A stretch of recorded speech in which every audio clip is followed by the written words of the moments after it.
ठीक है, प्रतिक्रिया ले लेते हैं। अतर नईम जी हमारे साथ जुड़े हैं। एक छोटा सा सवाल अतर जी आपसे, 2017 में कांग्रेस ने सपा के साथ गठबंधन किया और सिर्फ 7 सीटें जीत सकी। 2022 में अकेले लड़ी तो 2 सीटों पर सिमट गई। 2024 में सपा के साथ मिलकर 6 लोकसभा सीटें जीती गई। ऐसे में कांग्रेस की ताकत क्या है, किसे आप मानते हैं, अपना जनाधार या सपा का वोट ट्रांसफर? अतर नईम जी। कांग्रेस एक जनता पर आधारित पार्टी है। जब जनता का मूड होता है तो हमें पसंद करके सत्ता में बिठाते हैं, जनता हमें विपक्ष कहती है तो हम विपक्ष में आते हैं। इस बीच एक बात आई कि कांग्रेस नहीं बोल रही है राम मंदिर आंदोलन के चढ़ावा कांड पर। जब शंकराचार्य जी बोल रहे हैं, शंकराचार्य जी सबसे बड़े हैं और हम यानी कांग्रेस पूरी तरह से उनका आदर करती है, तो हमें जहां आवश्यकता आएगी सदन में बोलने की या जहां जहां महत्वपूर्ण होगा हम बोल रहे हैं, बोलेंगे। जहां तक फिर आपने जो पूछा उस पर आ जाता हूं कि 2027 के विधानसभा चुनाव में कांग्रेस पूरी शक्ति के साथ पूरे 403 सीटों पर अपनी तैयारी कर रही है। अब उसमें कौन कौन सी सीटें किसके गठबंधन में कहां आती हैं ये तय हो जाएगा। अतर नईम जी, आप वरिष्ठ नेता हैं, आपसे ही समझना चाहूंगा, ऐसी तैयारी का क्या फायदा जहां तस्वीर ही क्लियर ना हो? सवाल ये उठ रहा है। आप कह रहे हैं कि हमारी तैयारी है, आप नहीं कह रहे हैं। हर एक दल से पूछिए, अगर आप बसपा से भी पूछेंगे ना वो भी कह रहे हैं कि 403 सीटों पर हम ही जीतेंगे और कोई हमारे मुकाबले में है नहीं। तैयारी कितनी है? कांग्रेस उस तरह की तैयारी कर पा रही है क्या?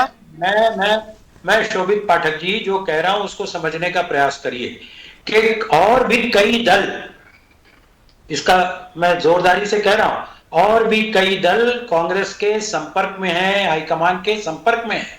तो वो सीटों का अंकगणित कौन कौन कहां लड़ेगा, कांग्रेस कहां लड़ेगी, सपा कहां लड़ेगी, या जो और दल आने के लिए इच्छुक है वो कहां लड़ेगा। अतर नईम जी, और थोड़ा मैं तस्वीर स्पष्ट कर देता हूं। आप उन दलों का नाम ना लें, लेकिन मैं इंडिकेट उन्हें कर देता हूं। बसपा के दरवाजे की कुंडी खटखटा रहे हैं। आपको उम्मीद लग रहा है कि बहन जी जो है वो कांग्रेस के साथ आ जाएंगी और समाजवादी पार्टी अकेले हो जाएगी, लेकिन गच्चा खा जाएंगे। अतर जी, मैं ऐसा कुछ नहीं कह लेकिन रहा मैं तस्वीर स्पष्ट कर दूं, मैं तस्वीर स्पष्ट कर दूं। कई दल ऐसे हैं जो हमारे संपर्क में हैं। हमारे प्रभारी जी जो नए बने हैं, राजेंद्र गौतम जी, और हमारे उत्तर प्रदेश कांग्रेस कमेटी के सम्मानित और साहसी अध्यक्ष अजय राय जी बार बार कह चुके हैं कि कांग्रेस अपने दम पर लड़ने को तैयार है। बाकी दल अगर गठबंधन करते हैं तो उनका भी दायित्व है। लेकिन अतर नईम जी, मैं फिर उसी सवाल को दोहराऊंगा कि आपकी स्थिति यूपी के अंदर क्या है? देश की तो बात छोड़ दीजिए, यूपी के अंदर कांग्रेस की मजबूत स्थिति क्या है और कौन सा वो दल है जो कह रहा है कि कांग्रेस हमें शामिल कर ले? थोड़ा सा तस्वीर क्लियर कर दीजिएगा अतर नईम जी। इसीलिए इसी डिबेट में कुछ क्षण पहले निवेदन किया था कि हमारी आज की स्थिति वैसी है जैसे संसद में 2 लोग होते थे भाजपा के, आज सत्ता में है। भले 400 पार का नारा 160 सीटों से पीछे आ गया और बुरे हाल है। आज अगर फेयर चुनाव हो जाए तो भारतीय जनता पार्टी बुरी तरह से परास्त होगी, कांग्रेस की सरकार होगी। इनको लोगों ने पहचान लिया है, इनको लोगों ने मान लिया है कि केवल ठग रहे हैं, कभी अपने अडानी जैसे व्यापारियों के नाम पर और कभी धार्मिक मुद्दों पर दोहन किया है इन्होंने, और कुछ नहीं किया। जो बात मैंने मनीष जी से पूछी, जो बात मैंने केपी सिंह जी से पूछी, वही बात आपसे दोहराता हूं। आप कह रहे हैं कि तैयारी हमारी पूरी मजबूत है और फेयर अगर चुनाव हो जाए तो कांग्रेस ही आएगी यूपी के अंदर। मेरा एक सवाल यह है कि कई मुद्दे जो हैं इस वक्त जिनका मैंने अभी जिक्र किया, जिन मुद्दों को मैंने गिनाया, आपको लगता है कि उसमें कांग्रेस का स्टैंड हमेशा क्लियर रहा या कांग्रेस आज भी उन मुद्दों को लेकर जमीन पर है? जी, हम लोग जब जाते हैं जनता के बीच में तो जो पलट के फीडबैक मिल रहा है बड़ा उत्साहजनक मिल रहा है। पहले ऐसा नहीं था। लोग यहां तक कह रहे हैं कि आप गठबंधन ना करिए, तो सबकी राय को समाहित करके समायोजन करके निर्णय हमारा हाईकमान लेगा। अतर नईम जी, उन फीडबैक लोगों से थोड़ा सावधान रहिएगा। ऐसा ना हो कि 2027 में गच्चा खा जाए इन लोगों से, ठीक है? और थोड़ा सा ग्राउंड पर थोड़ा सा एक्टिव हो जाइएगा मनीष जी, थोड़ा सा ग्राउंड पर एक्टिव हो जाइएगा। यही फीडबैक पश्चिम बंगाल में दिया गया था, यही फीडबैक जो असम चुनाव में दिया गया, यही फीडबैक मध्य प्रदेश में दिया गया। इन फीडबैकों से कांग्रेस का क्या हाल हुआ?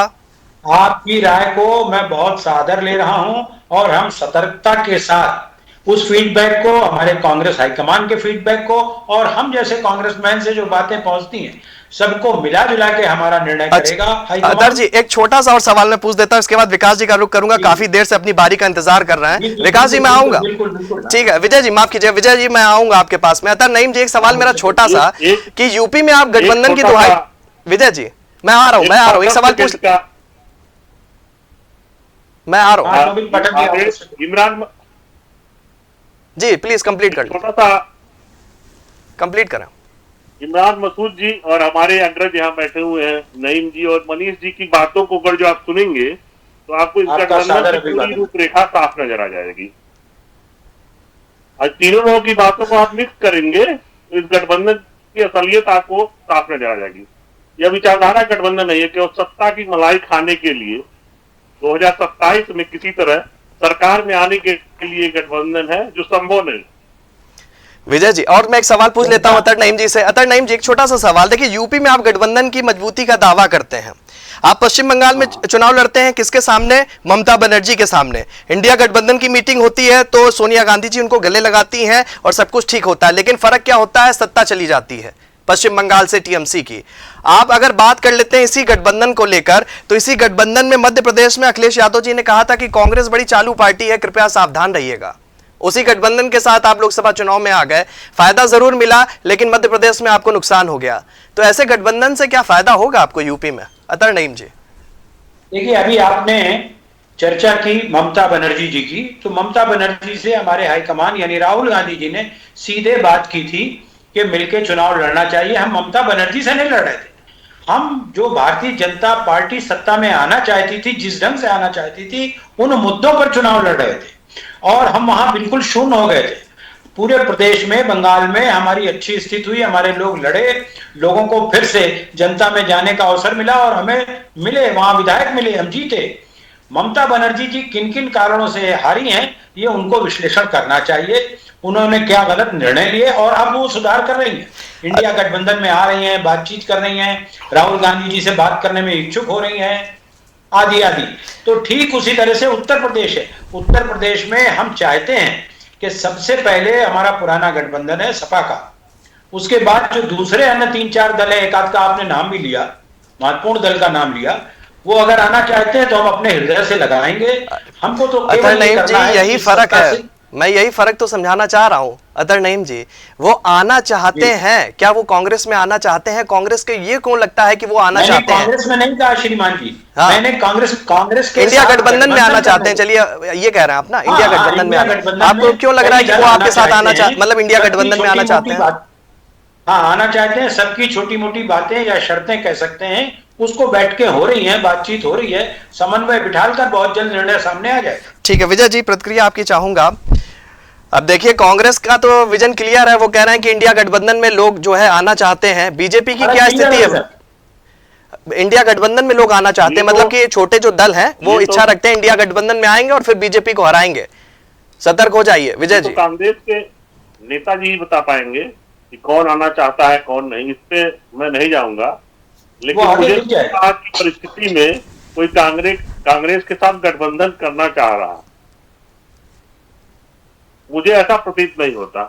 सपा और कांग्रेस का जो गठबंधन है, आप इस डिबेट में देख लीजिए, आप नेताओं के बयान सुन लीजिए, ऐसे ही विचार आपके तमिलनाडु में आ रहे थे, तमिलनाडु में सरकार में करता जा रहा है, क्योंकि किसी विचारधारा के आधार पर गठबंधन है ही नहीं है।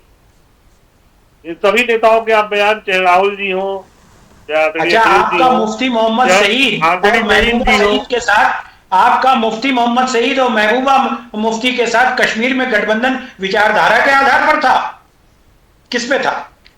ऐसे ही कई जगह आपने किया प्रदेश में। अवसरवादिता तो भाजपा ने की है और विशेष रूप से इस 12 साल के मोदी विचारधारा के आधार पे नहीं था, लेकिन हमने उस समय में तो बचते रहे, सिद्धांत था कुछ अटल जी के समय में। आदरणीय नईम जी, हमने उस गठबंधन को खत्म किया। नहीं, अरे तो एक बार किया क्यों? प्यार किया फिर अलग हुए। आप स्वीकार भी नहीं करते, हम तो स्वीकार करते हैं इस बात को। आप तो इस बात को स्वीकार भी नहीं करते। आपने कोई आपके केंद्रीय नेतृत्व तो हमारे गुलाम नबी आजाद को ले जाके वहां मुख्यमंत्री बनाने को था, वो जीरो हो गए, खत्म हो गए। ठीक है अतर नईम, केंद्रीय नेतृत्व तो तोड़ फोड़ की बात जानता है। ठीक है, प्रतिक्रिया ले लेते हैं। मनीष जी से भी एक प्रतिक्रिया